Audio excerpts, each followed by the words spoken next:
Good morning, friends! Gawa tayo ng panghimagas since tapos na tayo mag-breakfast. So, gawa muna tayo ng panghimagas kasi wala lang. Gusto ko lang. Bakit? Bawal ba? So, ang panghimagas natin ngayon ay yung tirang breakfast ng mga chikiting kaninang umaga. So, ang breakfast nila kanina ay pancakes. So, yun ang panghimagas natin.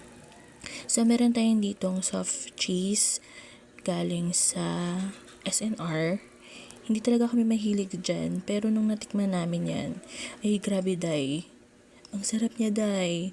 Talaga. Arte.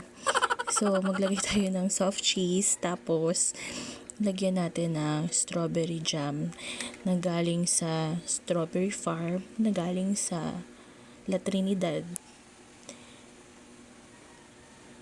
Actually, galing na talaga yung Baguio eh.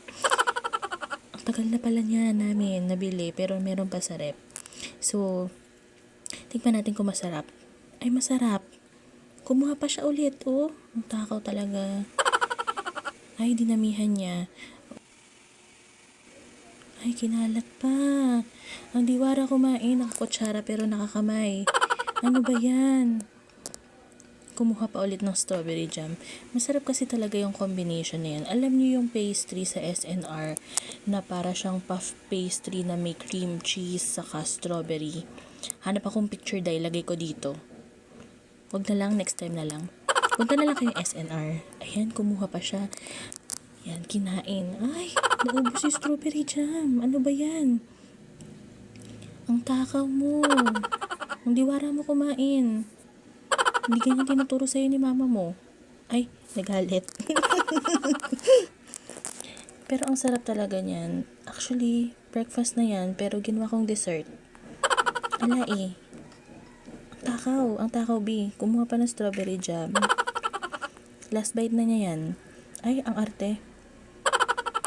Pisting cellphone to, di mag-focus. Yan, ligpitin mo yung hinalat mo, hindi lagot ka sa ate mo. Yan, the best yan. Yan, Camembert. Sa SNR namin nabili yan. Yung ganyan, siguro, maliit siyang bilog. Mga 500 plus.